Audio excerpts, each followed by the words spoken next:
வணக்கம். இப்போ நாம் நிற்கிறது சுவாமி நெல்லையப்பர் திருக்கோவில், திருநெல்வேலி. அந்த கோவில் முகப்பில் நிற்கிறோம். அப்படி உள்ளே நுழைஞ்சோடனே மேலே பார்த்தோம் அப்படின்னாலே பிரம்மாண்டம் தான் சொல்லணும். அவ்வளோ அழகழகான சிற்பங்கள் தேக்கு மரத்தில் செஞ்சுருக்காங்க. ரொம்ப அழகாக இருக்குது. இந்த பிரம்மாண்டத்தை பார்த்துட்டே உள்ளே நுழைவோம். இந்த அழகான கோவிலை எங்களோட நீங்களும் சேர்ந்து தரிசிக்கலாம். இப்போ நாம் சுவாமி நெல்லையப்பர் சன்னதியோடைய என்ட்ரன்ஸில் நிற்கிறோம். 4 சிற்பம் ரொம்ப புகழ்பெற்றது. முதல்ல இருக்கிறவர் கர்ணன், அப்புறம் அர்ஜுனன், நாகபானம் வச்சிருக்கிறார் இல்லையா, நாகாஸ்திரம், அவர் அர்ஜுனன். அதுக்கப்புறம் வீரபத்ரன், கடைசியாக இருக்கிறவர் பகலை ராஜா.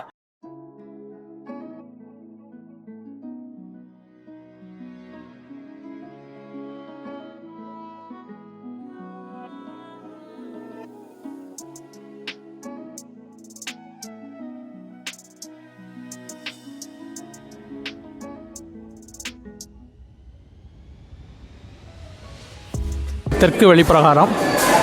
இந்த வெளிப்பிரகாரத்தை கட்டினதை நாயக்க மன்னர்கள். நாயக்க மன்னர்கள் யார் அப்படின்னா வைணவர்கள். இந்த 10 மன்னர்கள் சேர்ந்து இந்த வெளிப்பிரகாரத்தை 10 தலைமுறையாக கட்டியிருப்பாங்கன்னு நினைக்கிறேன். ஏன்னா அவ்வளோ பிரம்மாண்டம் இல்லை. நம்ம உயரத்தை பாருங்கள், நம்ம உயரம் எங்கே இருக்குது, ரூஃப் எங்கே இருக்குது, இது எல்லாமே கல்லில் கட்டி எழுப்பியிருக்காங்க. அப்படின்னா அவங்களுடைய உழைப்பு எவ்வளோவா இருக்கும். கண்டிப்பாக ஒரு தலைமுறையில் கட்டியிருக்க முடியாது. நாயக்கர் அப்படிங்கிறதுக்காக அந்த கொண்டையெல்லாம் பார்த்திங்கன்னா தெரியும். இந்த மன்னருடைய அந்த ஸ்டைல், பாண்டியர்களுடைய ஸ்டைல் வேறையாக இருக்குது.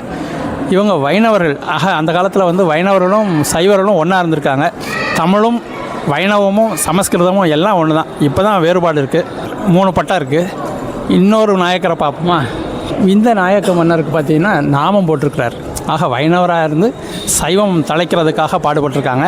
பேர் ஒரு நாயக்க மன்னர். அவருடைய சேனாபதியுடைய வாழை பார்த்திங்கன்னா அவருடைய தோள் வரைக்கும் இருக்குது. அந்த அளவுக்கு இதை நம்ம தூக்க முடியுமான்னு கூட தெரியல. ஆனால் அவங்க பண்ணியிருப்பாங்க.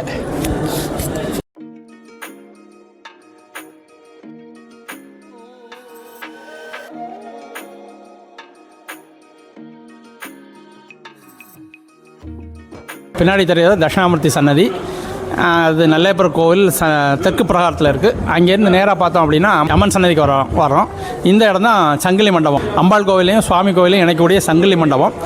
ரெண்டும் முன்னாடி, அதாவது 700 வருஷங்களுக்கு முன்னாடி தனித்தனியாக இருந்திருக்கு. அதுக்கப்புறம் அந்த சங்கிலி மண்டபம் கட்டியிருக்காங்க. இந்த பக்கம் இருக்கிறது வசந்த மண்டபம்.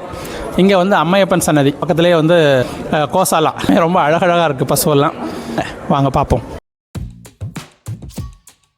இங்கே நந்தி இருக்கிறாரு. அவருடைய காதில் எல்லோரும் தன்னுடைய வேண்டுதலெல்லாம் சொல்கிறாங்க. என்ன அப்படின்னா, நந்தி சுவாமிகிட்ட நம்முடைய வேண்டுதலையெல்லாம் சொல்லி நிறைவேற்றுவார் அப்படிங்கிற ஒரு ஐதீகம் தான். இதுதான் கோசாலை. கோசாலையெல்லாம் இப்போ கொஞ்ச காலமாக வந்திருக்கு. ஆனால் ரொம்ப அருமையாக பராமரிக்கிறாங்க.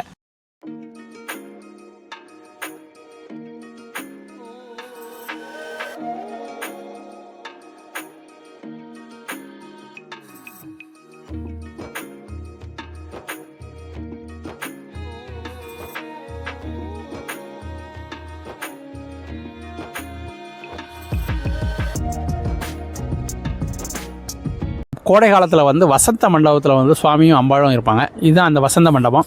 வசந்த மண்டபத்தோடைய என்ட்ரன்ஸ். அது கொஞ்சம் அப்படி லேசாக உள்ளே போய் பார்த்துடலாம்.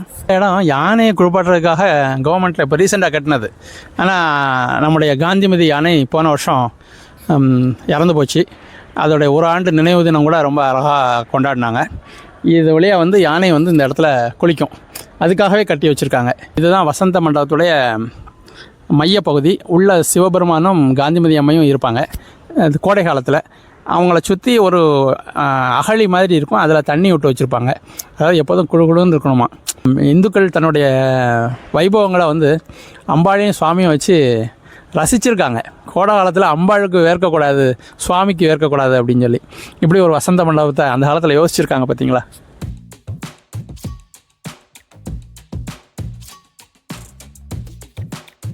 பாவை விளக்கு பார்த்துருப்பீங்க. உலகத்தில் எல்லா இடமும் வெண்கலத்தில் இருக்கும், பித்தளையில் இருக்கும். இந்த மாதிரி கல்லில் இருக்கா ஒரு ஆள் உயரத்துக்கு, அது லேடிஸ். இங்கே ஒரு அடியார் விளக்கு வச்சுருக்கிறாரு. அதில் எண்ணெய் ஊற்றியும் பருத்தலாம். இல்லை ஒரு அடியார் தண்ணியை ஊற்றி விளக்கு எரிச்சார் அப்படின்னலாம் நம்ம கேள்விப்பட்டிருப்போம் இல்லையா. 63 நாயன்மார்களில் ஒருத்தர் அவராக கூட இருக்கும். எவ்வளோ உயரம், கல்லில் விளக்கு. தான் காந்திமதியையும் சுவாமி நெல்லையப்பர் கோவிலையும் இணைக்கக்கூடிய சங்கிலி மண்டபம் தான். இந்த அழகை நீங்கள் பல தடவை பார்த்துருக்கீங்க.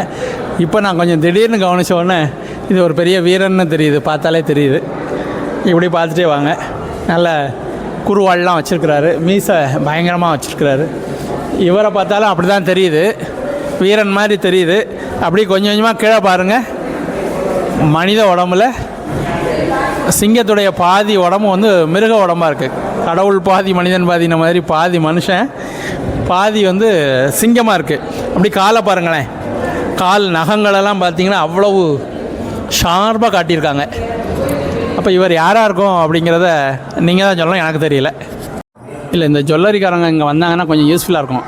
அவங்களுக்கெல்லாம் டிசைன்ஸ் வந்து நெல்லையப்பர் கோயிலில் அவ்வளோ கிடைக்கும். பெரிய வீரன்னா ஒரு ஆணுக்கே இவ்வளோ டிசைன் போட்டு நகைகள் போட்டிருக்காங்க பாருங்கள். சும்மா டைமண்ட் ஷேப்பில் ஒன்று, ஓவல் ஷேப்பில் ஒரு டிசைனில் ஒரு நெக்லஸ்ஸு, பெரிய ஆரம். இந்த பக்கம் வந்து இடுப்புக்கு ஹிப்புக்கு ஒரு விதவிதமான செயின் போட்டிருக்காங்க. ஆனால் கத்தியும் வச்சுருக்கிறாரு. அதனால் என்ன ரேட்டாக இருந்தாலும் அவர் பாதுகாத்துப்பார் தங்கத்தை. யாருன்னு நீங்கள் பார்த்து சொல்லணுங்க, தெரியவே இல்லை. 2 பக்கமும் 2 சடை போட்டிருக்கிறாரு, தாடி வச்சுருக்கிறாரு. நம்ம ஊர் கேப் மாதிரி தெரியல, பைல்வான் மாதிரி குத்துச்சண்டைக்கு ரெடியாக இருக்கிறார்.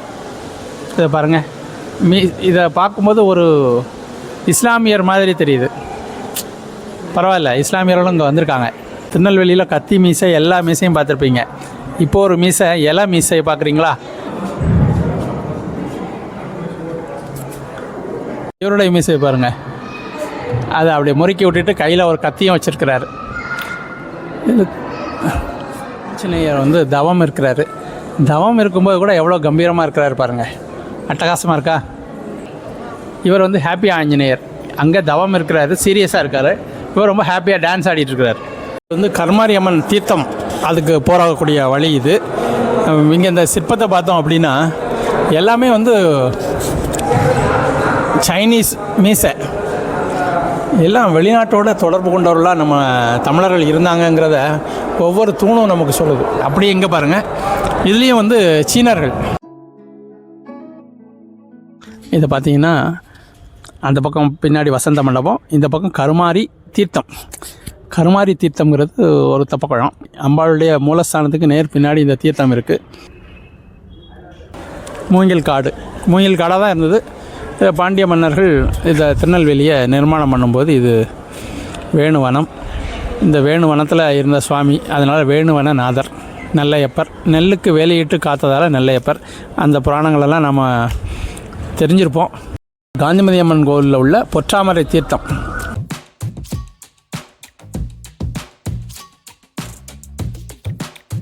ஊஞ்சல் மண்டபம் என்ன ஒரு டெக்கரேஷன் பாருங்கள், வரிசையாக யாழி. இந்த ஹாலே இது மாதிரி இன்டீரியர் டெக்கரேஷன் உலகத்தில் எங்கேயாவது பார்த்துருப்பீங்களா? அவ்வளோ அற்புதமாக இருக்குது. இந்த ஊஞ்சல் மண்டபத்தில் தான் அம்பாளுக்கு வளைகாப்பு நடக்கும், ஊஞ்சல் உற்சவம் நடக்கும். காந்திமதி அம்மன் சன்னதிக்கு நேர் எதிர ஊஞ்சல் மண்டபம். வாசலை அப்படி திருப்பி காட்டு பார்ப்போம்.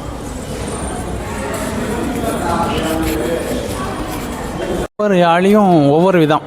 இதில் ஒரு சிம்மம், யாழி பக்கத்தில் ஒரு சிம்மம் கீழே இருக்குது. இதில் பார்த்திங்கன்னா குரங்கு இருக்குது. எதுக்க யாழிக்கு கிளைய யாழி. எல்லா யாழியும் ஒரே யாழி கிடையாது, ஒவ்வொன்றுக்கும் இடையில் டிஃப்ரென்ஷியேட் பண்ணி காட்டியிருக்காங்க.